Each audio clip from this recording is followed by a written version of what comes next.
A paz do Senhor a todos. Vamos a mais um estudo da Palavra de Deus. Eu quero falar neste momento sobre os enigmas do sofrimento. Muitas pessoas passam pelos momentos de dores, de perda, de dificuldades. Sempre recebemos ligação de alguém passando uma notícia, uma informação. De modo que a dor e o sofrimento são realidades da vida humana. Ela está presente em todos os lugares, independente da cultura, independente da religião, independente das condições sociais que alguém tenha. Todo ser humano, em algum dado momento da sua vida, ele passa por um momento de dor, de perda, por um momento de sofrimento e até mesmo gerando outros problemas por causa do seu sofrimento. Por isso eu quero falar aqui neste momento sobre os enigmas do sofrimento. Por que sofremos? O que leva um ser humano a sofrer? Quais as causas? E o que é possível fazer diante de um momento tão difícil que é o momento do sofrimento? Para isso eu quero ler com vocês um texto da Palavra de Deus, registrada no livro de Jó, no capítulo 36, no versículo 15. Jó, escrevendo, disse assim: ao aflito, livra da sua aflição, e na opressão se revela aos seus ouvidos. Quem falou estas palavras, quem escreveu estas palavras foi um grande homem na Bíblia, Jó. Jó é conhecido como um homem reto, íntegro, temente a Deus, um homem que procurava amar a Deus, servir a Deus, obedecer a Deus. Mesmo não tendo a lei escrita como nós temos, não tendo a Bíblia como nós temos, mas Jó conhecia o Senhor. Jó procurou obedecer a Deus e entender os seus propósitos. E a Bíblia diz que Jó, ele era um homem sincero diante de Deus. Deus abençoou Jó. Jó tinha tudo, riquezas, fama, glórias do ponto de vista humano, uma boa família, um bom casamento, muitos filhos. Era o homem mais rico do Oriente. Em um determinado momento, o adversário questionou a Deus por que Jó era tão abençoado, era um homem tão feliz, um homem cercado de tantas bênçãos. Deus disse para o adversário que Jó servia a Deus não por causa dos bens, mas porque Jó era um homem íntegro, reto e sincero. Deus permitiu com que Satanás tocasse em Jó, tocasse na sua família, nos seus bens, tocou na saúde de Jó, mas Jó se mostrou um homem íntegro, reto, sincero e temente a Deus. Jó é um grande exemplo de que é possível servir a Deus mesmo diante de perdas, mesmo diante de momentos de dor e de sofrimento. Vejamos o que a palavra de Deus tem a nos ensinar sobre esse assunto, sobre esse tema. Em Jó nós podemos aprender que Deus não causa o sofrimento, Deus permite o sofrimento. Quando nós lemos a história do livro de Jó, esse homem reto, íntegro, que amava a Deus e obedecia a Deus, tudo dava certo para Jó. Quando Satanás, então, ele questiona Deus, porque para Satanás, Jó servia a Deus mediante o bem que Deus havia lhe dado. Mas Deus mostrou para ele que não era por causa disso. Quando Deus permite, então, o sofrimento de Jó, aprendemos que Deus ele não é a causa de um sofrimento. Deus ele não impõe um sofrimento simplesmente porque ele é Deus e ele é o Todo-Poderoso. Mas às vezes Deus permite o sofrimento. E daí vem a grande pergunta: por que Deus permite então o sofrimento a alguma pessoa? Mas antes de eu te dar essa resposta, eu tenho algumas palavras aqui na Bíblia que falam sobre esse assunto. A segunda coisa importante, voltando aqui a Jó, é que os amigos de Jó, eles achavam que o sofrimento era resultado de pecado. Nem sempre é assim. Embora muitas pessoas até possam sofrer por causa do seu pecado, mas nem todas as pessoas que sofrem por causa de algum pecado.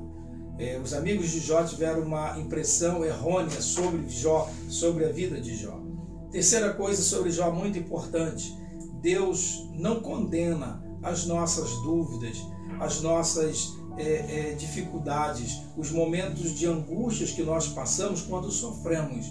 O que Ele espera de nós é que a gente tenha uma atitude de aprendizado, uma atitude de fé e de dependência nele. Nós encontramos isso em Jó. Jó, muitas das vezes, ele questionou, ele perguntou, Jó desejou até mesmo a morte, Jó desejou não que o dia do seu nascimento nem viesse a existir. Mas a Bíblia deixa bem claro no seu livro de Jó, de que Jó em nenhum momento blasfemou do nome de Deus. Mesmo não entendendo, mesmo gritando, mesmo gemendo, mesmo se batendo, Jó, ele procurou, de alguma forma, entender o que Deus queria para ele, para a sua vida. Mas vamos lá, a grande pergunta que todos fazem: por que o justo sofre? Porque é fácil até por um lado a gente dizer assim, mas alguém errou, então ele está pagando pelo erro dele. Ok, é mais fácil entender assim. É até mais fácil entender quando uma pessoa passa por um determinado tipo de sofrimento ou problema, quando ele merece aquilo ali. Por exemplo, um castigo, uma punição, uma prisão, uma condenação, uma multa, por exemplo. Mas aí a pessoa ela praticou um crime, um erro, uma falha, tudo bem, ela está pagando por aquilo que ela fez, é justo, o castigo é merecido. Mas a grande pergunta é: por quê? Por que pessoas boas? Por que pessoas que fazem o bem? Por que pessoas que ajudam outras? Por que pessoas que não fazem o mal a outras? Por que pessoas tão boas de coração? Por que pessoas que creem em Deus, que amam a Deus e que servem a Deus sofrem? Por quê?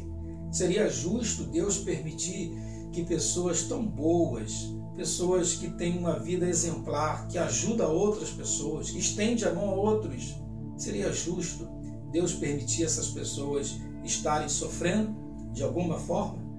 Deus não estaria ausente? Não seria injusto Ele, da sua parte, permitir tal coisa? Essas perguntas nos rodeiam. Sem dúvida, todas as pessoas fazem essas perguntas. Mais ainda, alguns dizem assim, não, mas o justo não pode sofrer, o que serve a Deus não pode padecer, aquele que teme a Deus não pode passar por aflição. Será que é isso que a Bíblia diz?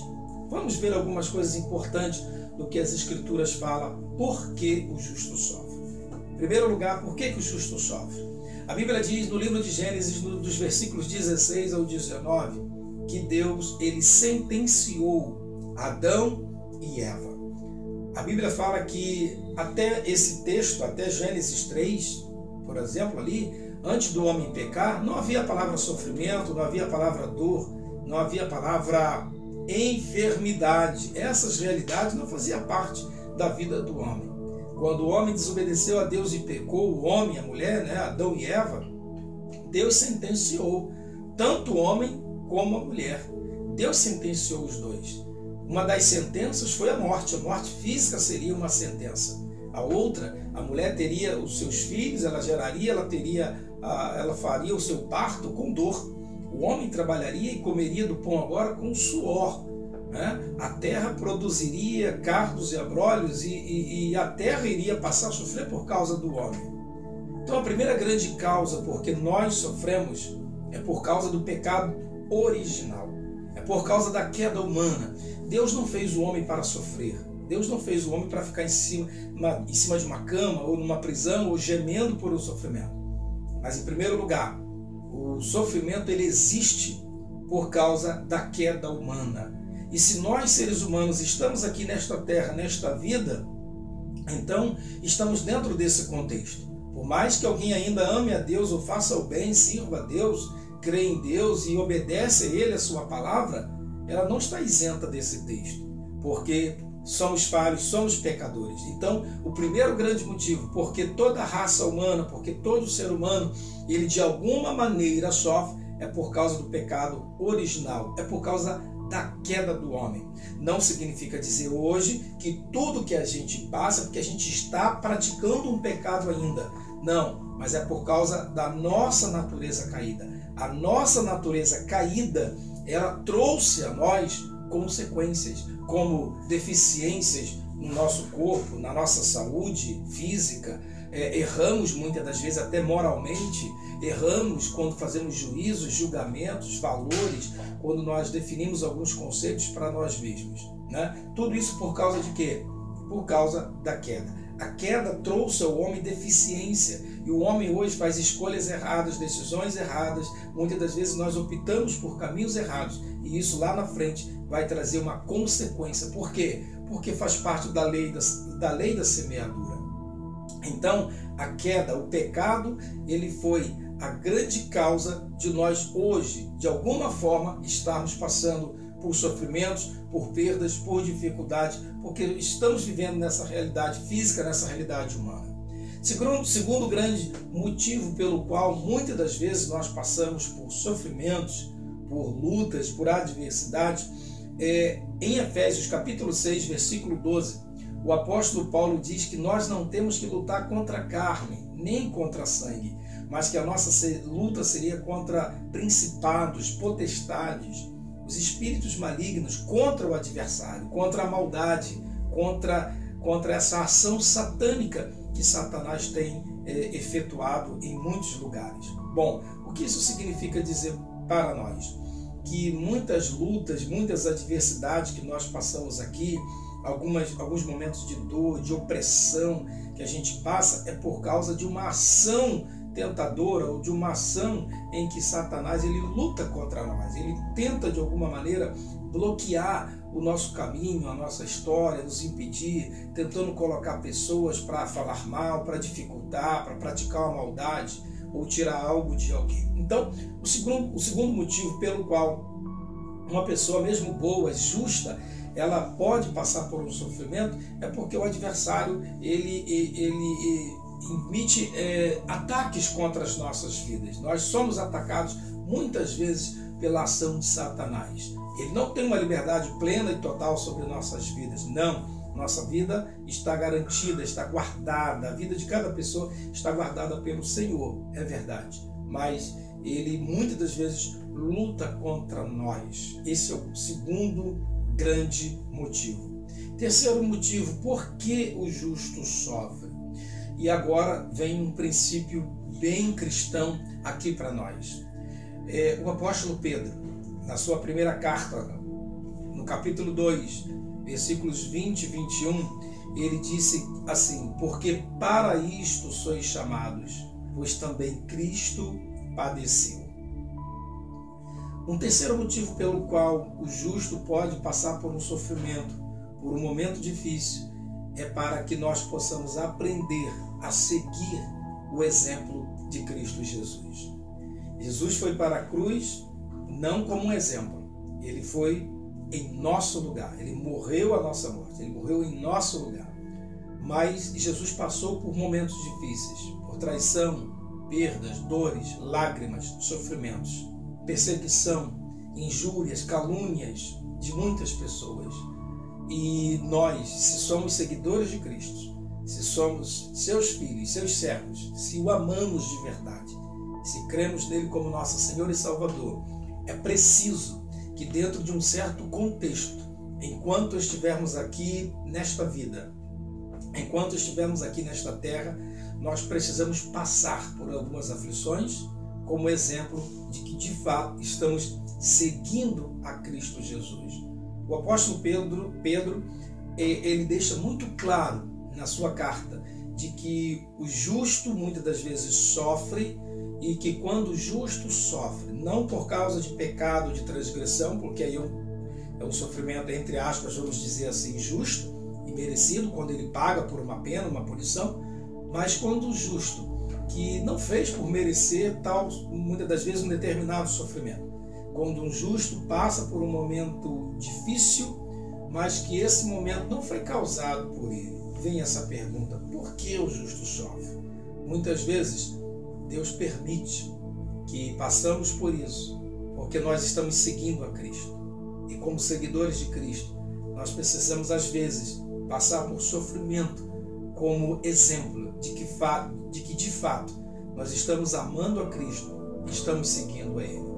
Como servos dele, nós que o obedecemos e cremos na sua palavra, é necessário para o nosso crescimento, para a nossa vida espiritual, que às vezes a gente passe por momentos difíceis, por sofrimentos, porque o sofrimento, ele também é um exemplo para que demonstremos que de fato estamos seguindo a Cristo.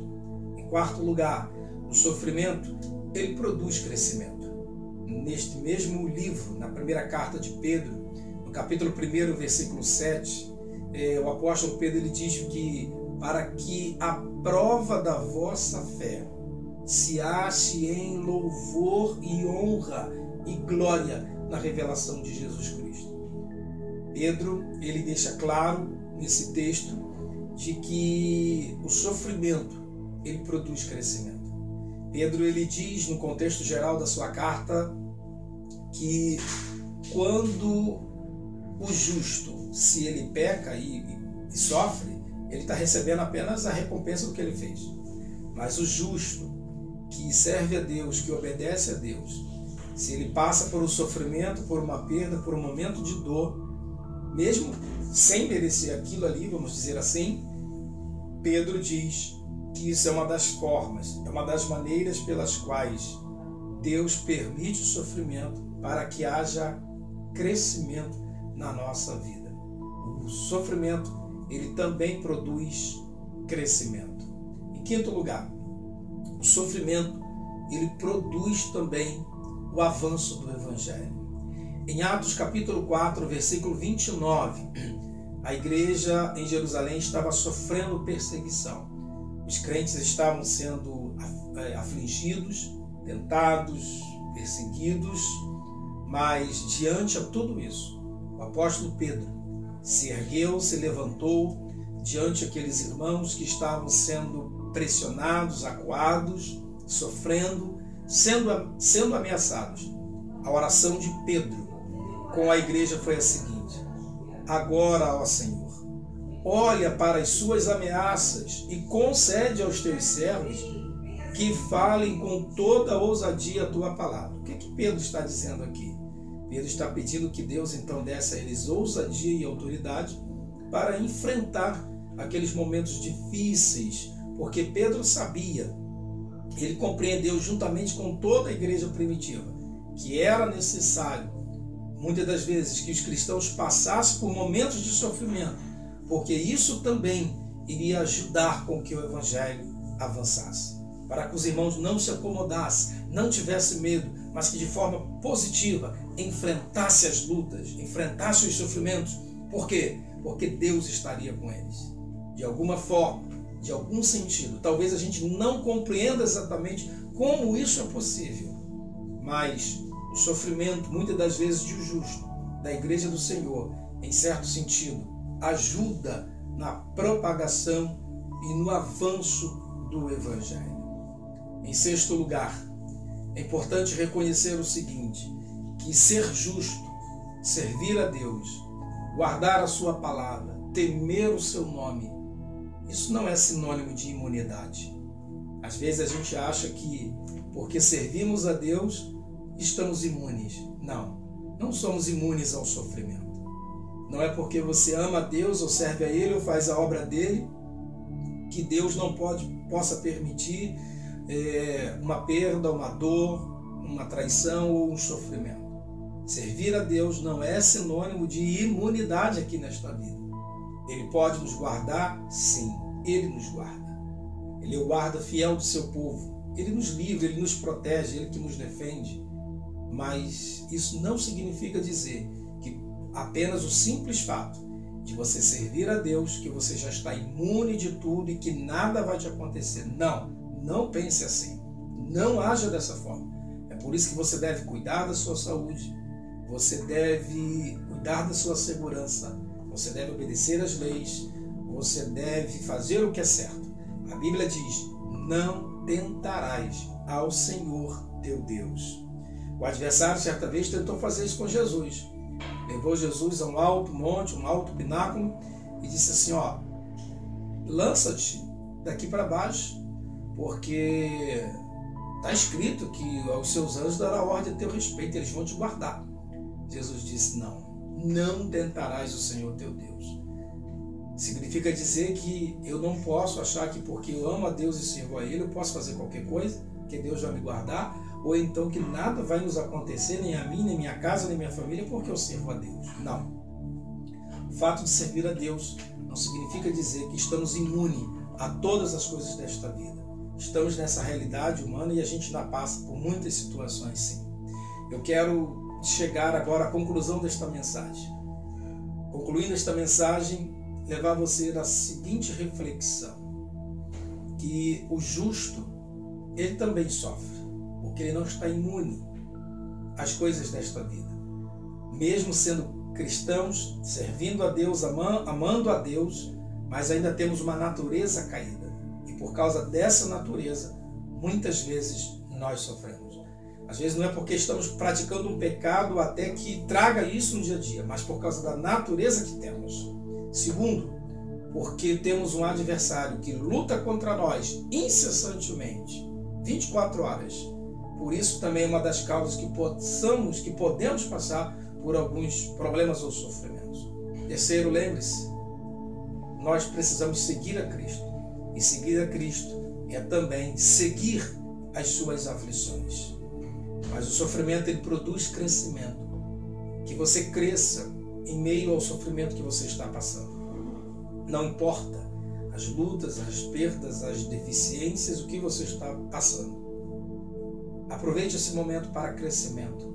Crescimento da sua fé, crescimento da sua comunhão, crescimento da sua intimidade, crescimento da sua dependência de Deus. É o que você precisa. Lembre-se, não significa dizer que por servir a Deus já estamos imunes. Mas Ele nos guarda. Ele é quem nos guia. Ele é o nosso pastor. Ele é o que nos cura, é o que nos sara. Ele é aquele que não nos deixa só em nenhum momento. Ele está conosco todos os dias. Essa foi a promessa de Jesus, que estaria conosco, que deixaria o seu Espírito Santo aqui, consolando os seus filhos. Então, no que depender de Deus, não faltará consolo, não faltará abrigo, não faltará pastos verdejantes, porque Ele está conosco. Ele nos guia, Ele nos guarda. Então, não tenha dúvida de que Ele estará com você. Em Romanos 8, versículo 28, o apóstolo Paulo disse assim: e sabemos que todas as coisas contribuem juntamente para o bem daqueles que amam a Deus. Tem coisas que a gente não consegue explicar. Existem algumas perdas, existem alguns momentos difíceis que a gente passa, alguns sofrimentos que a gente vai tentar entender, tentar identificar o porquê. E a gente não vai conseguir compreender.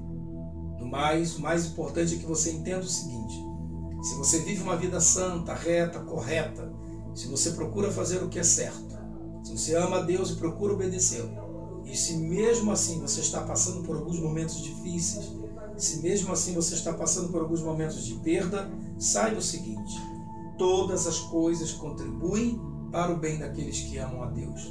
De alguma forma, Deus está trabalhando através do seu sofrimento, através da sua perda, através do momento difícil que você está passando. De alguma maneira, Deus está trabalhando nisso. Deus está de alguma forma agindo, talvez numa área que você nem imagina, talvez em algo que você nem espera. Quem sabe, eu acredito pelo menos, que Deus, quando estivermos com Ele lá na eternidade, algumas coisas, talvez não todas, mas algumas talvez Deus nos permitirá compreendermos por que Ele permitiu tais coisas aqui na Terra. Quem sabe? Eu acredito que algumas Ele irá nos fazer compreender, outras talvez não. Mas saiba de uma coisa, que tudo que passamos contribui para o nosso próprio bem, para o nosso próprio crescimento. Também ainda, Jó, já no final do seu livro, chegando ao final do seu sofrimento, já prestes a Deus mudar a sua história, no capítulo 42, no versículo 2, Jó disse assim: bem sei que tudo podes e que nenhum dos teus planos podem ser frustrados. Jó reconheceu que Deus tinha todo o poder, toda a soberania, e ele entendeu, dizendo: bem sei que tudo pode e nenhum dos teus planos podem ser frustrados. Os planos de Deus são maiores, são melhores do que os nossos. Talvez os planos de Deus não é aquele que você tanto queira que seja, mas tenha certeza de uma coisa: a vontade dele é boa, perfeita e agradável. Deus sabe o que faz. Deus não dorme. Ele sabe o que é melhor para a sua vida. Finalizando, no capítulo 42 ainda deste livro de Jó, no versículo 5, Jó disse assim: antes eu te conhecia só de ouvir, mas agora os meus olhos te veem. Jó reconhece que antes do sofrimento, mesmo ele amando a Deus, servindo a Deus, cercado de bênçãos, e Jó era grato a Deus por tudo, mas o conhecimento de Jó era diferente do que o conhecimento que ele teve a partir do sofrimento. Isso significa dizer que o sofrimento produz uma maior intimidade e uma maior aproximação de Deus. Que você se aproxime mais dele, que você conheça ele mais de perto. Que você não conheça Deus apenas de ouvir, porque alguém falou, mas que você o conheça com seus olhos. Significa dizer aqui intimidade, conhecer pessoalmente e de forma próxima. Que Deus te abençoe. Aplique esta palavra ao seu coração. Um grande abraço em Cristo Jesus.